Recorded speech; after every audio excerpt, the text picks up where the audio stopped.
আজকে তোমাদের সঙ্গে দারুণ একটা ভর্তা রেসিপি শেয়ার করতে চলেছি। চলো একবার দেখে নাও কি দিয়ে আমি ভর্তাটা তৈরি করে নিলাম। আর যে কোনো ভর্তার রেসিপি কিন্তু তৈরি করলে গরম ভাত অথবা রুটির সঙ্গে আমার খুব পছন্দ। এর জন্য দুপুরবেলায় গরম ভাত দিয়ে খেয়ে নিই আর রাতের জন্য রুটি দিয়ে খেয়ে নিই। তো ভর্তার জন্য একটু করে বেশি করেই তৈরি করে নিই আমি। এজন্য প্রথমে প্যানের মধ্যে তেল দিয়ে দেবো, সর্ষের তেল।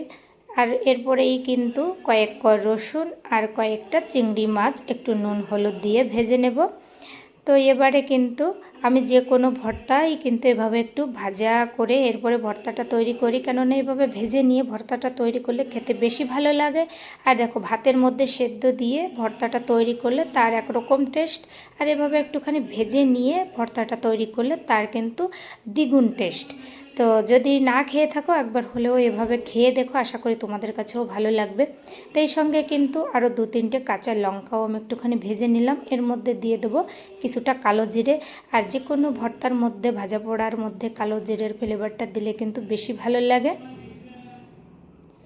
এবারে একসঙ্গে সব উপকরণগুলো ভালো করে ভেজে নিয়ে এবারে নামিয়ে নেব। এর মধ্যে আরও কিছুটা সর্ষের তেল দিয়ে দেবো। আর সর্ষের তেলে ভাজা পোড়া বা সেদ্ধ করতে কিন্তু বেশি ভালো লাগে। তো এবারে এর মধ্যে দিয়ে দেবো কুমড়ো। তো আজকে আমি কুমড়ো ভর্তা করছি।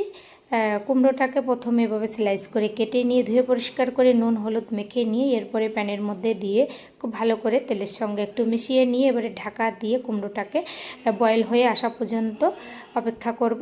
তো দেখো, কুমড়োটা কিন্তু নরম হয়ে গেছে। এপিট ওপিট আমি দুপিটি কিন্তু উল্টে পাল্টে ভেজে নিয়েছি।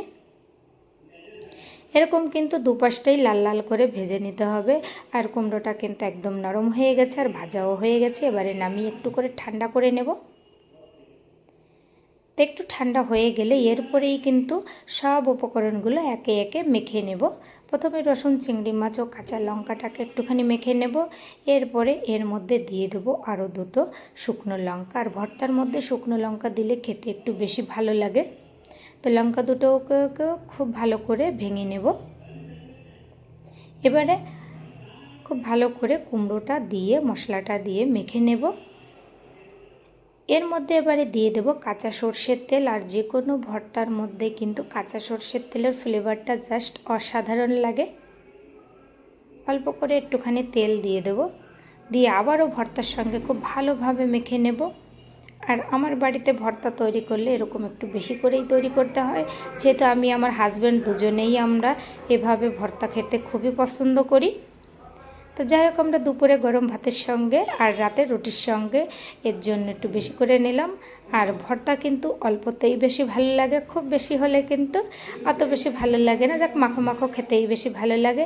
তো বন্ধুরা, আজকের ভিডিওটি কেমন লেগেছে? যদি ভালো লেগে থাকে লাইক কমেন্ট ও শেয়ার